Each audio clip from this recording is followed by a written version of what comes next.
My style. My style. My style. My style. My style. My style. My style. You're this perp back with another one, and here to give you my part two and the conclusion of this road to K.O.D. And if you don't know what K.O.D is, it is J. Cole's up and coming project coming out this Friday. And I felt like I should do something special for this since it's his fifth album. And I already went through his mixtapes, so check that out in Road to K.O.D. Part 1, the mixtapes of J. Cole. It's going to be a link in the bottom of the description. Go check that out. I would like to see your feedback.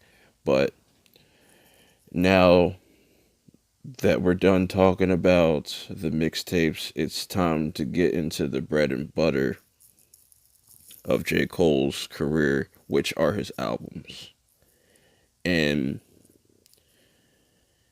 regardless of how you feel about J. Cole as an artist or how you look at his music, it's crazy to see his body of work. And this is not even including his EPs or compilations.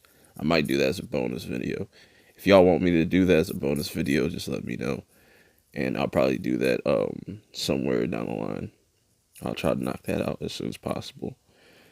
But these are very divisive albums to most people. Some people love them, some people hate them, some people think they're boring, some people think they're amazing. Me, I think he's got a great body of work, and we're going to start off with his first album, which was Cold World, A Sideline Story. And now this is my top 5 tracks off that album. I really like Sideline Story. Lost Ones is very in-depth. Breakdown is incredible. Lights Please was on the warm-up, but got put on the album, so that's why it was kind of left off of part 1. And I just moved it here because it just made more sense. Never Told was a really good, another good introspective track. I really enjoyed it, but this was J. Cole's debut album, and for some people it felt flat, especially amongst J. Cole fans. Me personally, the more I listen to it now, the more it's kind of more enjoyable. I think at the time that it came out, it was overhyped because he had a lot riding on this project. But for me, I would say I would suggest go back and listen to it. Is it the greatest J. Cole project? No, but not by any means. But for what he tried to put out, I think was okay. Not bad, not awful, but just okay. He played it safe, pretty much. Some tracks didn't work, but that's what happens when you try to make a debut album. You kind of try to see what works, but this next project I'm gonna talk about is probably by far my favorite J. Cole project, and you could debate me all you want on this, but Born Sinner is his best album right now. It could change Friday, but hey, I don't know. I guess it's based off what I listen to more, and I listen to all J. Cole stuff, but I always go back to Born Sinner.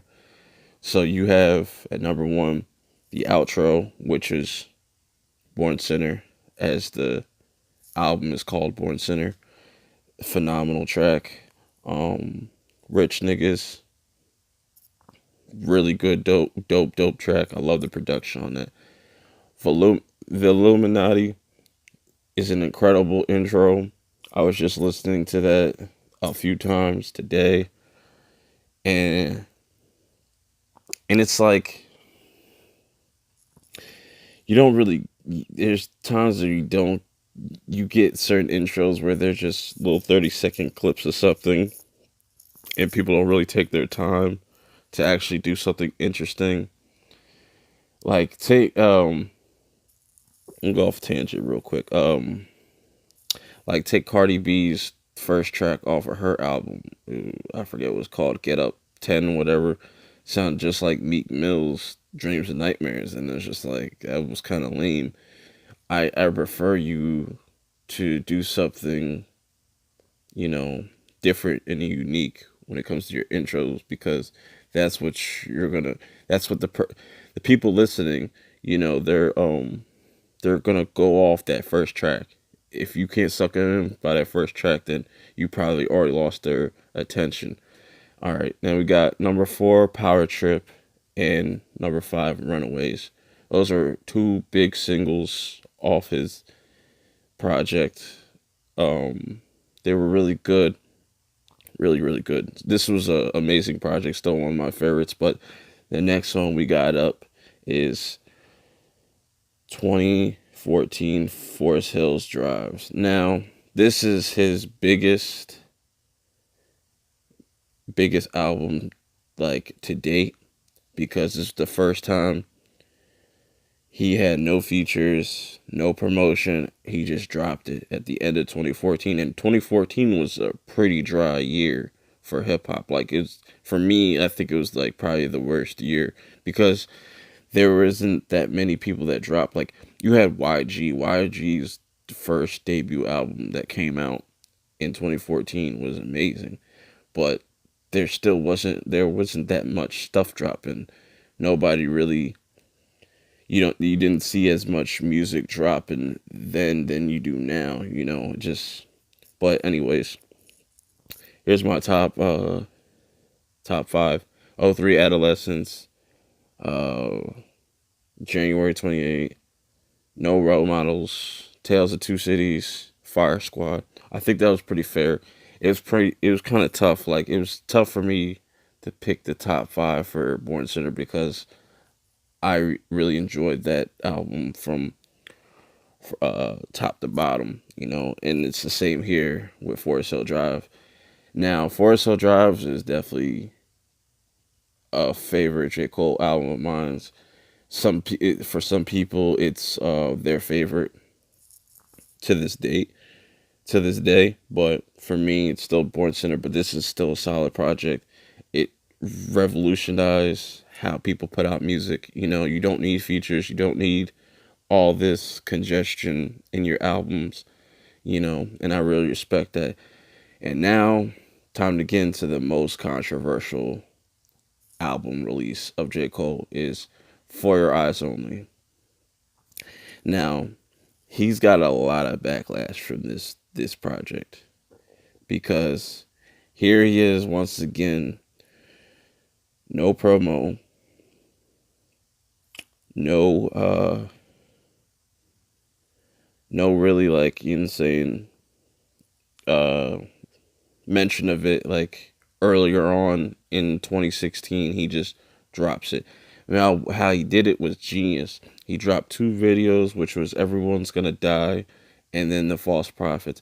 And people thought those were going to be on the album. And I'm glad they weren't, because even though it'd been cool to put them as bonus tracks, but it just wouldn't fit right with the album. Because the album was pretty much about him telling a story about his friend that passed, and he's telling the story to his daughter.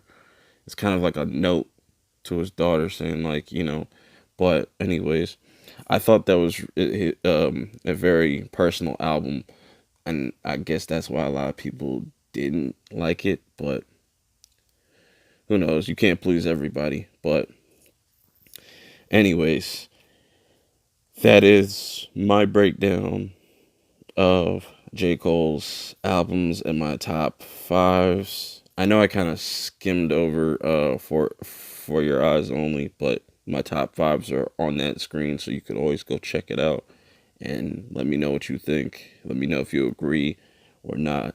But I'm excited for this Friday to see what this sounds like and what J. Cole's gonna bring to the table, because this is why I get excited, because regardless of what you think about J. Cole, he's always gonna bring something new to the table, you know. He's not gonna give you the same old, same old. I think he's gonna come with some fire. And from what I'm hearing from people that listen to this album, they're already saying it's a classic, but who knows? We're gonna have to just find out on Friday. And I hope y'all enjoy y'all 420.